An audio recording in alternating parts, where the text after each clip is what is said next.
I always was a really like strong child. Then I struggled with anorexia when I was like 11 or 12. It started like I really wanted to lose some weight, and it got worse and worse. And I was like, okay, I really have to get smaller and thinner, and I really want to prove myself and others that I'm like disciplined enough to be as thin as possible. And that really turned into the anorexia and the eating disorder. And this is something that like I think I struggled almost 20 years with it. It's like since 3 or 4 years, I really can say I'm healed, and my body healed as well. And for this, I really needed to gain weight, just to heal not only my mind, because you really need to gain weight to like think more clearly about things.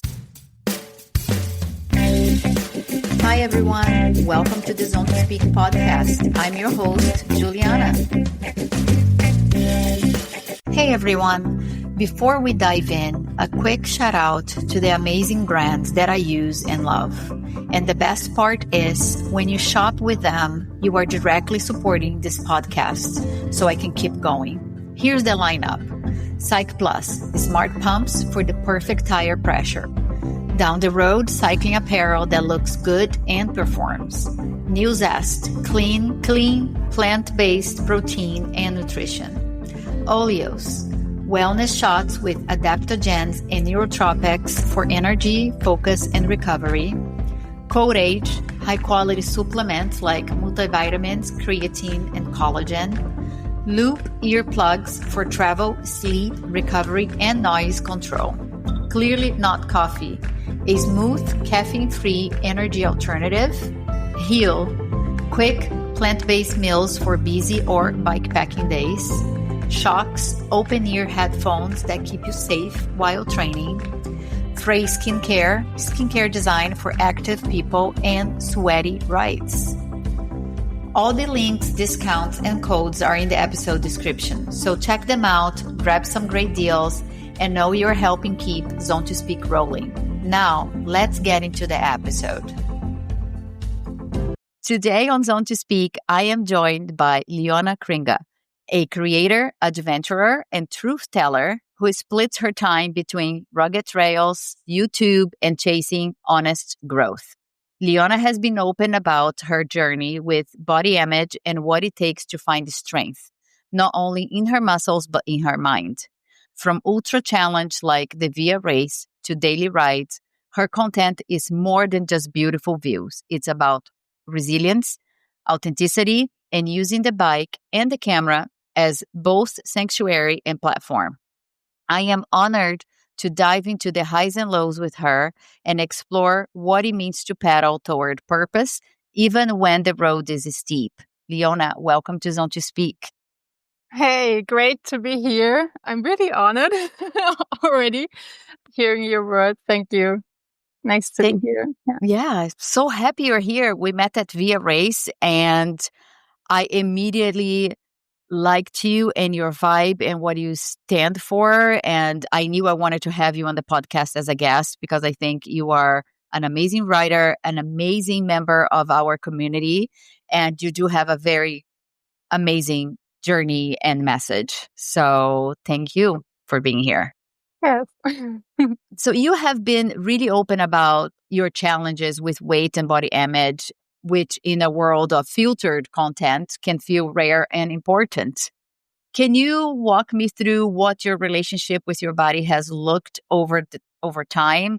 What were some of the hardest moments, and how did you begin to reshape the narrative with yourself and for yourself? Yes, that's quite a long story. I really tried to shorten it a bit.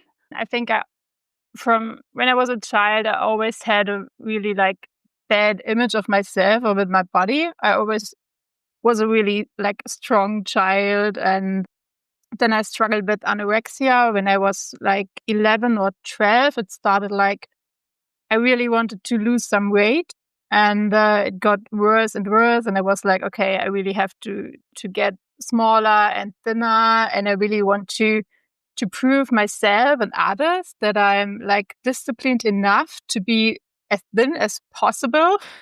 And that really turned into the anorexia and the eating disorder.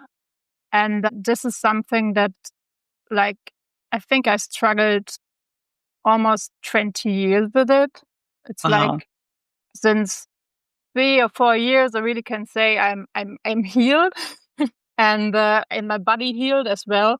And for this, I really needed to gain weight, just to heal not only my mind, because you really need to gain weight to like think more clearly about things like this in the eating disorder, to be strong enough to break through your old habits, your really destructive thoughts and stuff like that.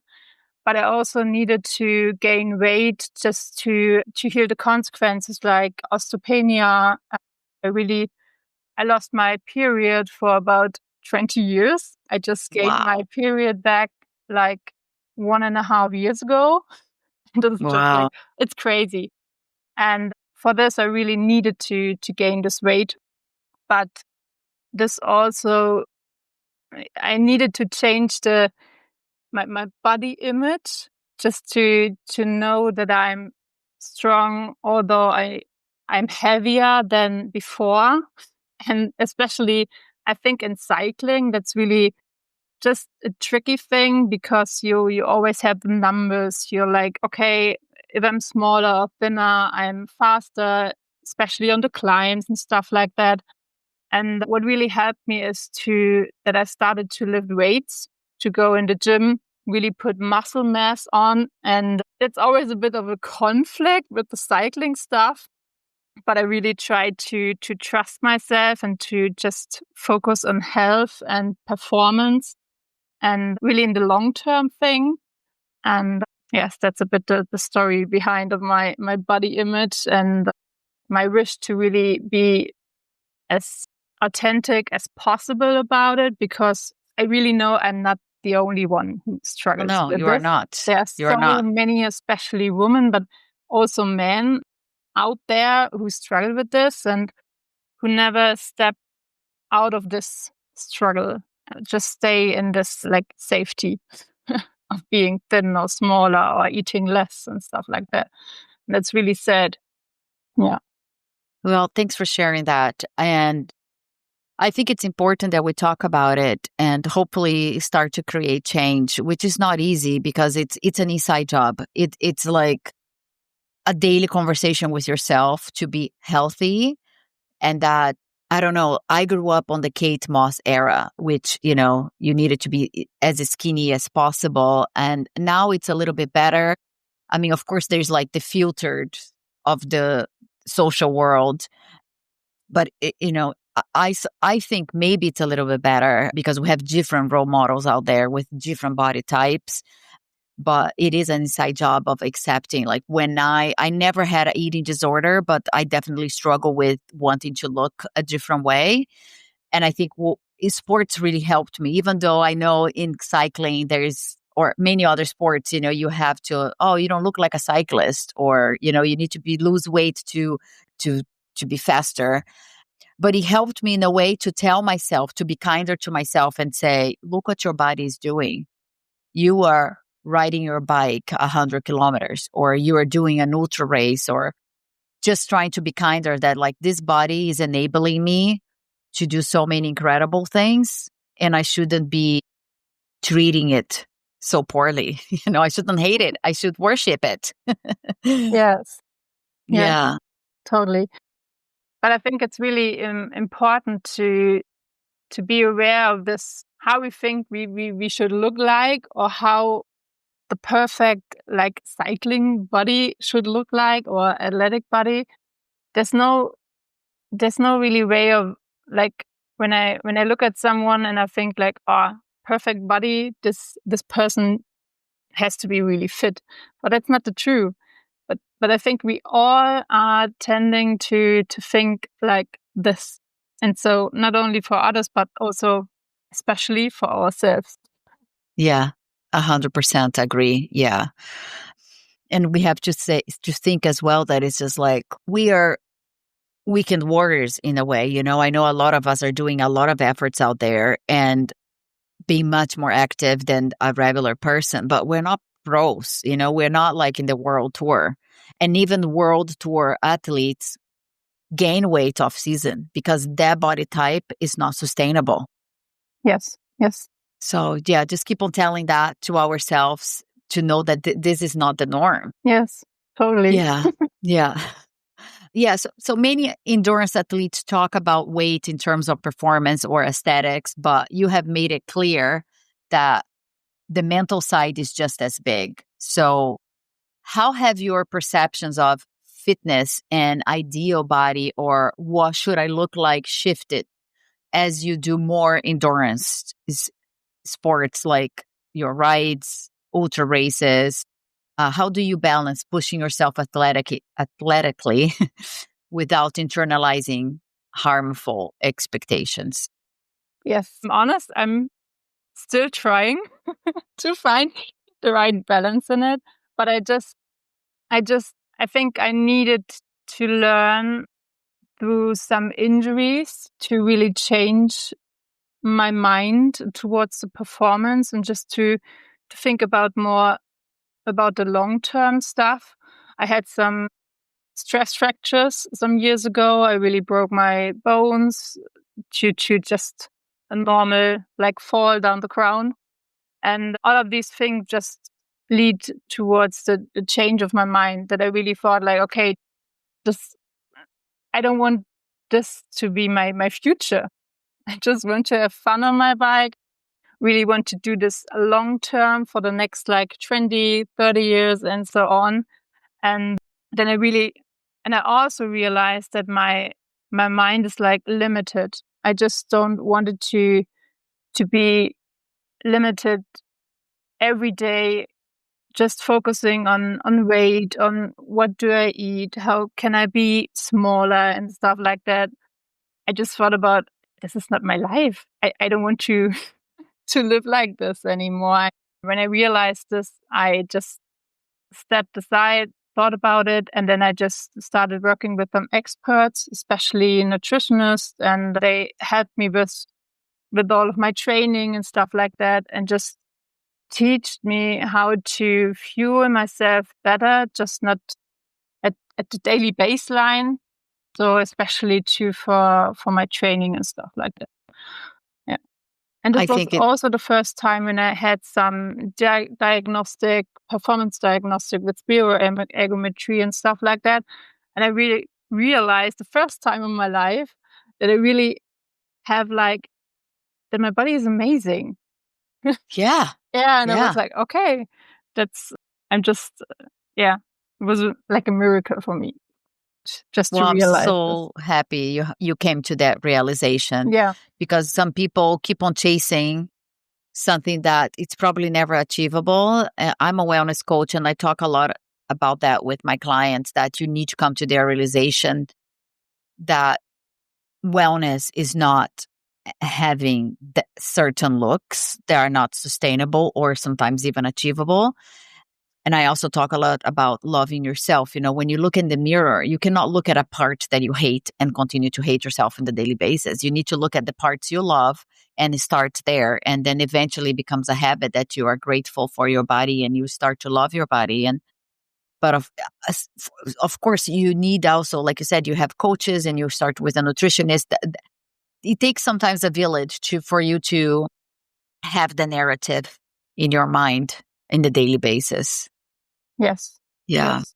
And also this work just gave myself the trust to like eat more in training and stuff like that. Yeah. Women, we're so ingrained not to eat as well. And we need to eat, especially when you are riding or doing any endurance activity or any activity. You need to eat, and you need to eat all macros. They are macronutrients for a reason. Carbs, fats, and protein. It's not just protein. Yeah. Definitely. Yeah. Let's talk about VIA. Yeah. VIA is such a high stakes, raw environment. It's a 4,000 kilometer race it has exposure, unpredictability. It's a crucible for both body and mind. What was your VIA race like, both physically and emotionally? Were there moments where you felt your insecurities surface more strongly, or how did you manage those? Yes. So VIA for me was totally different than expected. Uh, like, I mean, 2 or 3 months before VIA, I just felt like, okay, I'm really in a really good shape. I'm really feeling strong, and yeah, I have some plans and goals, and I think I really can make them. And then just right before VIA, I got sick, and then we detected an iron deficiency, and I really felt like more tired just in training, but in daily life. And this is what I took with me into VIA. And I really was struggling with a lot of fatigue, and I was really like tired. I really had to sleep much more than I planned to. I remember we talked just before the start, and I was like, okay, I really want to ride very efficient, and I just want to sleep like 2 or 4 hours because I know my body can handle this. And yeah, I mean, It this didn't work plan, that way. no, like for 2 nights, it was fine. And then my body really felt like, okay, I'm knocked out. And already in Italy, I was like, okay, maybe it's just not my race. Maybe I should do an DNF, just should stop right now because I really felt like really off. Not the way of being tired in the ultra race. I mean, I know this feeling, and this was just like from another space. But I really didn't want it to stop, or I really didn't want to not continue because I really was looking forward to the race itself, to the route that I planned, to the checkpoints. Then it was like, okay, just keep going day by day. Just as long as you have joy, as long as you be happy every day on the bike, just keep going. And this is what I did. And I finished pretty much later than expected, but I finished. And yes, it was really a great experience, but totally different than expected. But yeah, I think that's Yeah, fine. I'm happy you kept going. I'm happy you decided to enjoy and, reset, readjust. I felt you were a little bit disappointed with yourself that it didn't go as you planned and you finished after the goal you set for yourself. But I hope you realize that you did something monumental. It's not easy to line up. It's not easy to get through, and it's not easy to finish a 4,000-kilometer race that you also do your own routing and you're completely self-sufficient. So I am total awe of you. I think you are amazing, and especially that you are I felt that you're being hard on yourself and questioning yourself, and I think you did amazing. I know it was a little bit longer than what you planned, but for me, it's still an amazing time. I mean, what did you average? More than 200 kilometers a day. Yes, yes, Yeah, it's a yes, lot. It's a lot. yes. For like, what, do you finish in 17 or 18 days? I think 70. Yeah, I finished on Monday in the evening yeah. after the longest 200K of my life in the Netherlands. I was just 200K to go, and it took like forever in the flat. It was a tough one. It was a tough one. And it also started with so much climbing. And then you had the flats, which should be a relief, but then you have to keep on pushing. You don't have the down hills to do any recovery. So congratulations again on Thank that you. finish. Yeah. Thank you. Yes.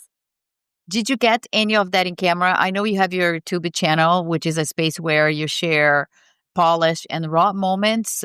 How has creating video content showing your rides, victories, setbacks play a role in your journey? In VIA, I really just took some videos with my phone and not with the camera. I just focused on myself, and I'm I'm really happy I did so, and I just didn't put the pressure on me to create some content. I'm a bit sad about it, but this was just the right thing for me to do in this race. Yeah. I planned otherwise, but yes. I think I will do a follow-up with just some pictures that I have, and yeah. Yeah, I think sometimes it's healthy to put the camera down and just be with yourself. Yeah. Are you going to do VIA again next year, you think? Or what are you planning? While I was riding VIA, the two, I was always thinking like, oh, I have to come back next year. So I really would like to come back to chapter 3. I think it depends on the checkpoints and the route. I think some of the route is clear, that it finishes in Norway and stuff like this. This would be amazing, but this means for me some tricky stuff like mosquito and stuff like this. I already cycled 2 times in Scandinavia, and I have a big allergy against the mosquitoes. Okay. So this is a thing that's a bit tricky for me, or can be a bit risky. We'll see. But I really would like to go back, because the community, it was just amazing. Oh my gosh, I I really loved loved being there. Yeah. Yes. And I really was like so sad that I missed you at the checkpoints, or the team, or the finish itself, the finisher party. I was like, no. Oh, yeah. It would be great to come back next year. Yeah. Just to see everyone again. Yeah, yeah. I would love to be there as well, but not riding. I would love to ride a little bit, but 4,000, it's still a big challenge, far away for me. I don't think I would take that up anytime soon, but total admiration for everyone doing that. Yes. Yeah. What has been the most unexpected lesson you have learned from riding and adventuring on your own terms? The most unexpected, pretty good question. I'm stronger than I think I am, that I really can go much more further than I expected. I think this is really the point that always blows my mind again and again. Just to realize that I can shift limits when I don't think about them, just focusing on riding or just continuing, and then you're just like, oh wow, I'm really like, I went this far. It's amazing. Yes. It is pretty incredible. Because before VIA, you also did, it wasn't a race, I think you did on your own across Europe. Yes, the European Divide Trail. That's an Yes. official bikepacking route across Europe. It's off-road, like about 70% off-road from Portugal to Norway, or the other way. You can choose. Yes, and I did it, I think, 3 or 4 years ago. Yes, from the north, from south to the north. It's over 70,000 kilometers long. Wow. How was that experience? It was amazing. It was really like one of my best times on the bike. It was the first time after school, after studying, after my PhD, that I really had like 3 months of off time, just cycling and being on my own. And it was also my like changing point in my anorexia history, because after that I really focused on healing myself and my body, because after that my body was really like a bit crashed, and I realized, okay, I really can't continue like this. Is that when you started something. cycling, or you were already riding before that? No, I was already riding before. Okay. Yes. Okay. And I did some longer bikepacking trips on my own, crossing the Alps and stuff like that. Yes. I was already really into bikepacking and the long distance stuff. Nice. Yeah. And on the Europe Divide, were you taking your time and really enjoying it, or were you like on a plan that you wanted to finish at a certain time? And how long did it take you either way? It took me 2 months. Nice. Yes. I mean, I really tried to give myself a lot of time, but I always felt a bit like being in a hurry. I really was like a bit performance driven. Or better said, I was restless. And I just needed to ride my bike all day long. And I think it was the right thing to do at this moment, but I didn't really stop or took longer rest than maybe one day or a half day. It was pretty long. But Yeah. it was really like after all of the stress and some injuries, just a few weeks before leaving, I broke my collarbone.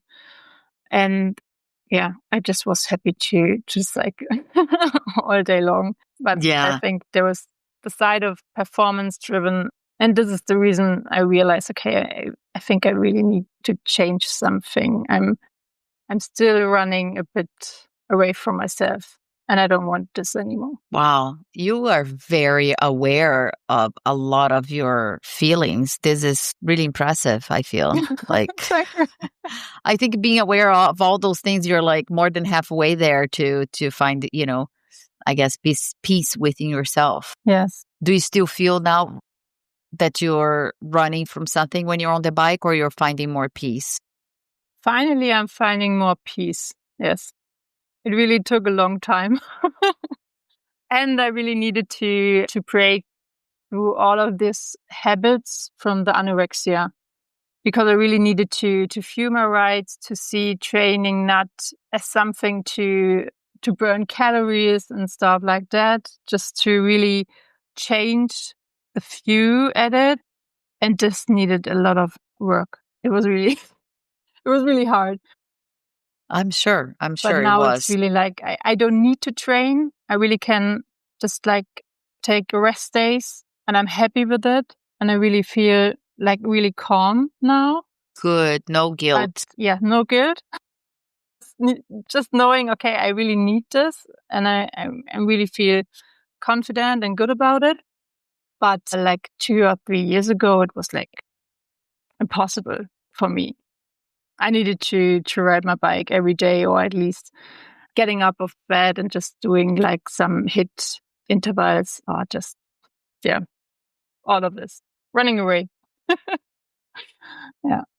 Some listeners may be anywhere in their journeys, starting, stalled, cycling, content creating, or just dreaming.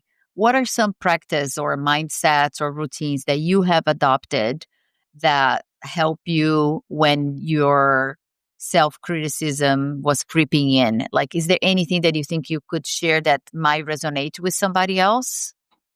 What always helps me is to surround myself with people who know me really well and who trust me or give me the feeling of being just enough. And additionally, I think it's really important to be okay with myself, just to be not just putting the mobile into your hand and just keep on scrolling through social media, just put everything down, go for a walk in the forest, just be with you, just write down your thoughts or do some meditation, some yoga, just the basic stuff, like cooking or stuff like that, just to come back to yourself in a really simple way. For me, that's being at home, just being surrounded with my horses. This is something that really grounds me. Yes, and I think that's really rare in a time like today. Yeah. And I think this applies to anything in life, to be honest. I think that's my experience, because also when I'm having some type of down moment and I just take my dog for a walk, it resets everything, Yes. and sometimes I don't even want to go on a walk. It's just because I have to walk my dog. But then when I get out there, I'm like, oh my gosh, I'm so happy I did this. So it's sometimes we do have to force ourselves. It's not something that comes naturally, like, oh, I'm just going to go walk on the forest and everything's going to be good. No, like we are not going to want to go out on that walk, but go, and even if it's a walk in the city, if you don't have a forest or your horses or a dog, just, I think just getting, into the world and out of our phones and just getting some fresh air It seems silly, but it does make a difference. Yes. Yes, it does. Yeah. Even if you think like, okay, it's too simple. Yeah, it is that simple, but it does make a difference. Yeah.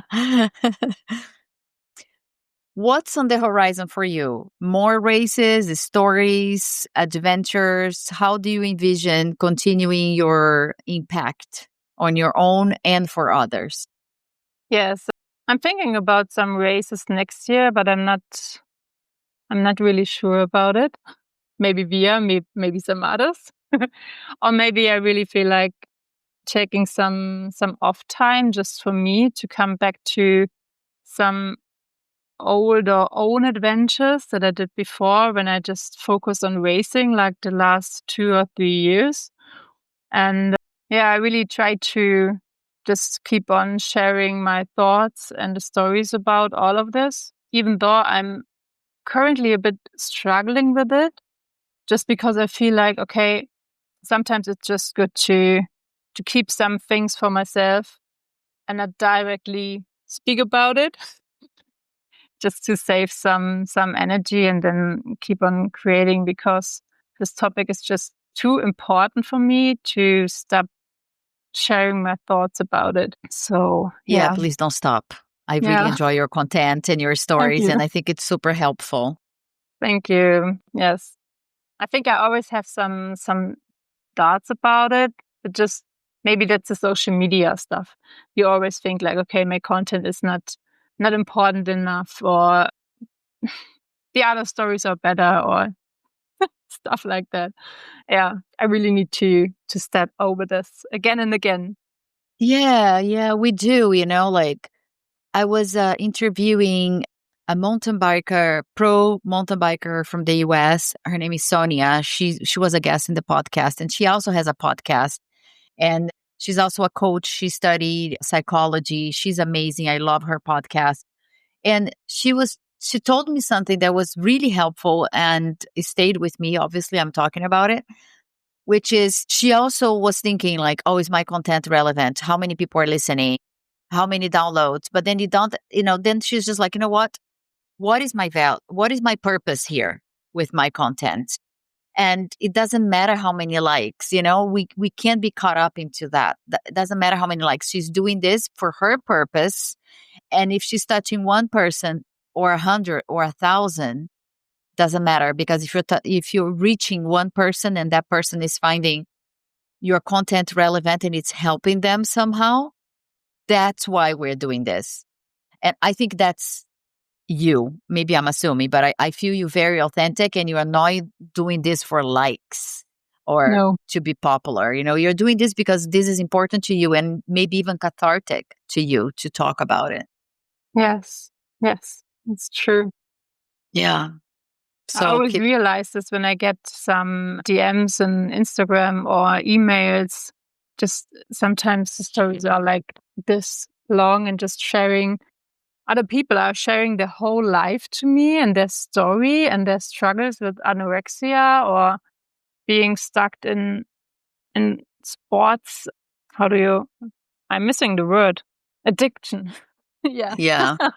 Being addicted to sports and stuff like that. And I'm just like, wow. And then they say, thank you for sharing your story, because it helped me to think about it or reflect myself, or just to get myself help. And then I always realize, okay, it's really important to talk about it.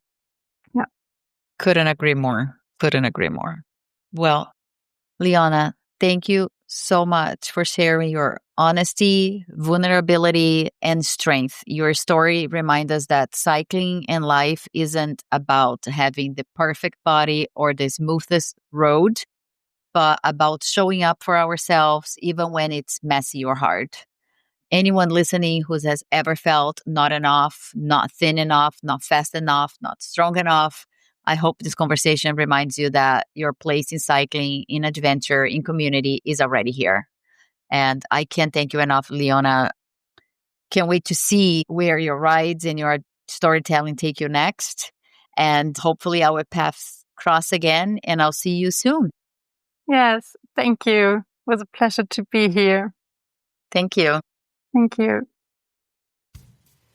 And that's all for today's episode. I want to thank the listeners for tuning in. Your support means everything. If you enjoyed this episode, please consider following, leaving a review, and sharing it with your friends.